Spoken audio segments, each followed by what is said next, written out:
Hi, my name is Dilla Loanda and I'm here to discuss about the Hallyu Wave and its local impact on Indonesia's Gen Z. The Hallyu Wave began as a regional cultural ripple that starts from the late 1990s to the early 2000s. K-dramas like Winter Sonata and Descendants of the Sun and many more has opened the door to Korean storytelling across Asia. That first generation of Hallyu Wave opened the door to a second generation Hallyu Wave, which is the digital creation of K-pop. K-pop's visual polish and fandom mechanics exploded with YouTube, social platforms, and streaming services, turning K-culture into a global industry rather than just regional entertainment. Over 2 decades, this evolution made K-content and Korean lifestyle products boom all over the world, turning their cultural exports into Korea's soft power. That global boom arrives in waves to Indonesia. In the 2000s and especially in early 2010s, Indonesian audiences first encountered Korean dramas and variety shows via satellite TV and informal fandom communities. By the mid-2000s, K-pop fandoms, social media fandom organizing, and streaming services transformed scattered interest into mass cultural participation. Concerts, fan accounts, dance covers, and rapid sharing of K-content across TikTok, Instagram, and YouTube. The result? What once was a niche interest became a mainstream youth culture phenomenon. For Indonesian Gen Z specifically, the appeal is not only aspirational but also social.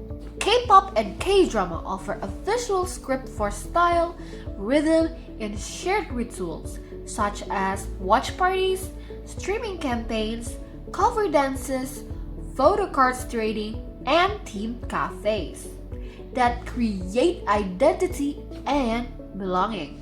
Gen Zers in Indonesia treat K-culture as a lens for self-expression, like they don't just passively consume content, but they also recreate it.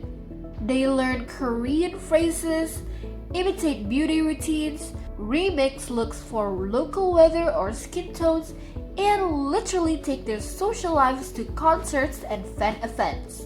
Academic surveys and studies of Indonesian youth show that K-culture significantly influences purchasing decisions and leisure habits among young people across Indonesian cities. Take a look at food. Korean restaurants, street food stalls, and snack imports exploded in Indonesian urban centers. K-dramas and food reels on TikTok accelerate interest. A scene on screen can inspire a weekend food run, and viral recipes send Gen Zers to supermarkets hunting for instant ramen or specific sauces.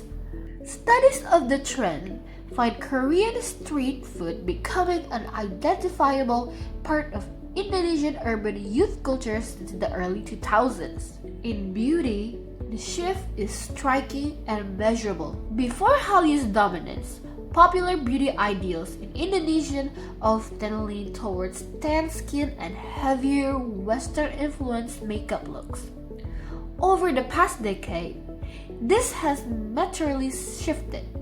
Gen Z increasingly values the K-beauty aesthetic: clear, dewy, glass, or soft glam skin, layered with routines with essences or ampoules, and sheet mask, a subtle color on lips and cheeks, and natural-looking brows. At the same time, Korean skincare brands and K-beauty product lines became readily available on online marketplaces or specialty beauty retailers and even pop-ups, reinforcing the routine-first approach that Gen Z favors. This is more than just aesthetics. It shapes how young Indonesians shop for skincare and their daily routine. Music and fandom culture has a sizably local impact. Massive K-pop concerts in Jakarta from multiple international tours turn into major social events that mobilize Gen Z's discretionary spending. These concerts are community hubs. They're where online fandoms become offline culture. K-dramas and variety shows continue to shape aesthetics and habits. Cafe study corners inspired by K-drama scenes, K-style interiors on Instagram feeds, playlists created from OSTs, and micro trends in hair and clothing that migrate from screen to street. Indonesian Gen Z often consume Korean content more frequently than local or Western content because algorithms, translation communities, and the sheer relatability of youth issues in K-dramas make them sticky. This preference isn't absolute for all youth, but many young people say they follow Korean shows, K-pop comebacks, and Korean influencer content closely. This preference creates market behavior. Sellers and brands knowingly append Korean to products to capture Gen Z's attention.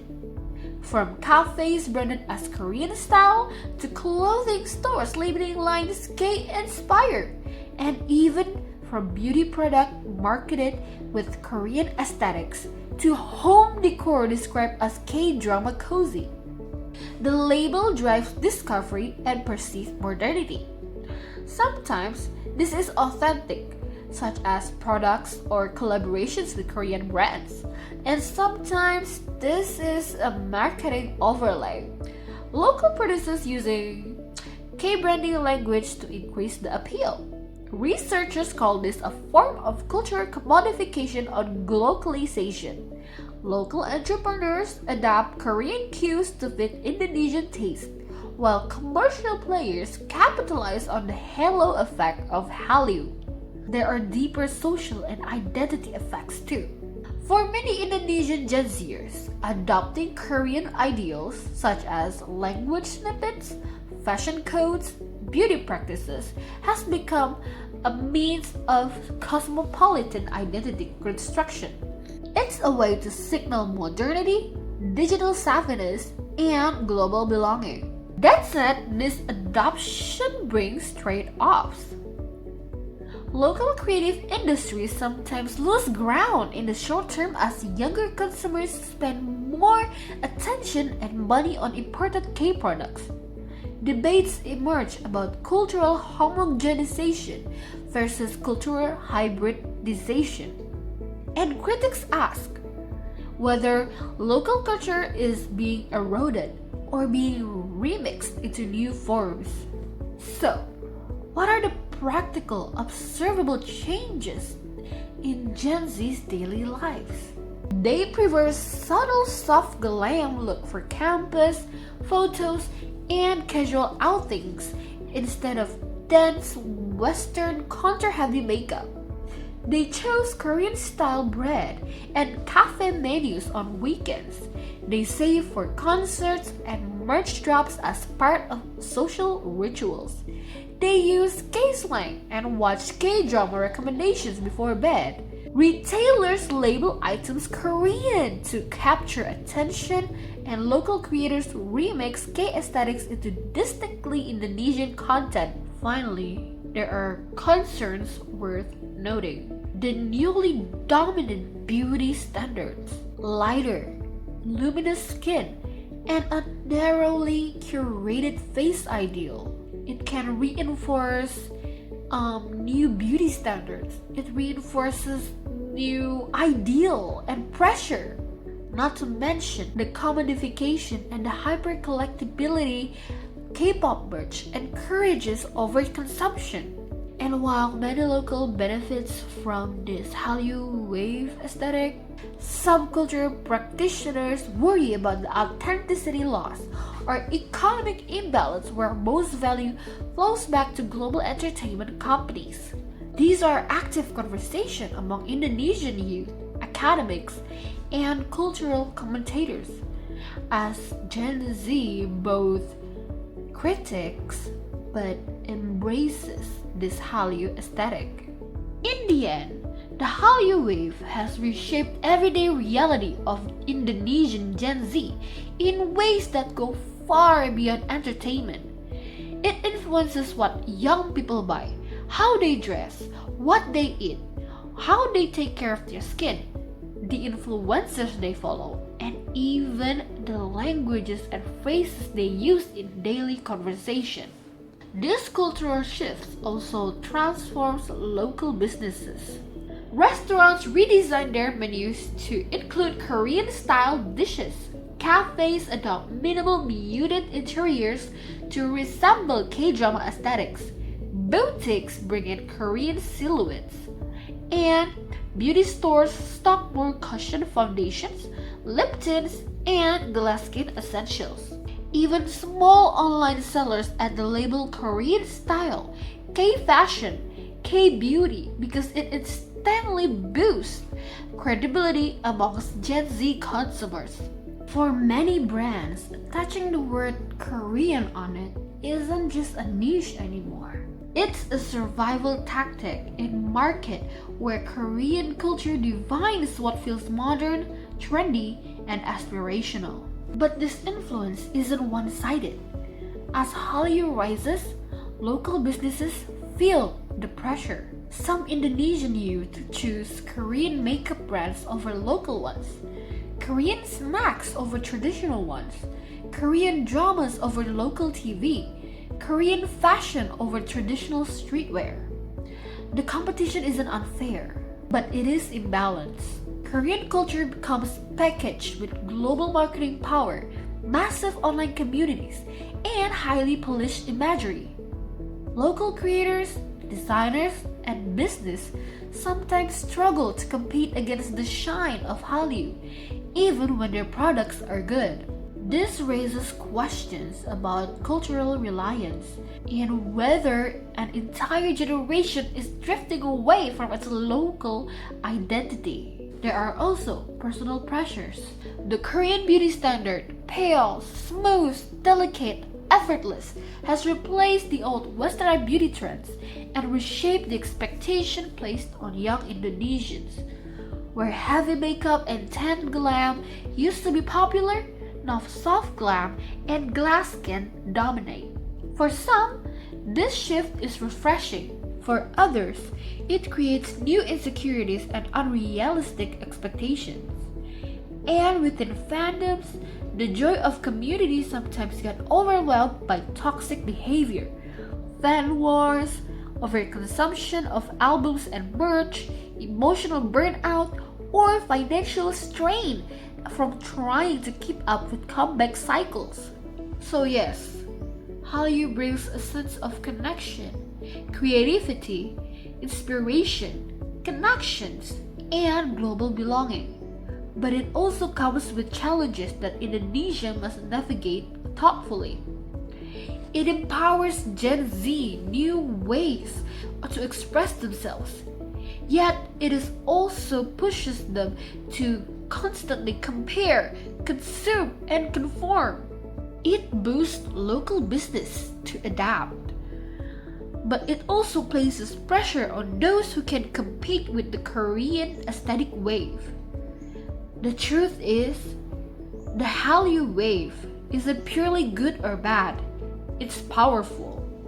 And like any powerful cultural movement, its influence is complex, uplifting in some ways, difficult in other ways.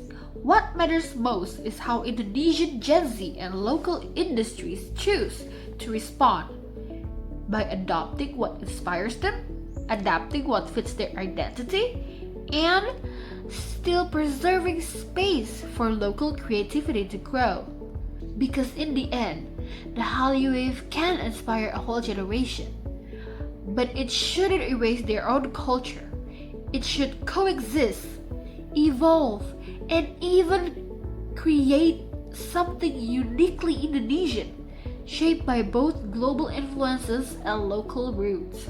So that's what I think, what the Hallyu Wave is, and its impact on local brands, local Indonesians. And I hope you can ponder what other impacts it has on Indonesians, not just the Gen Z, not just the brand. Thank you so much. Bye!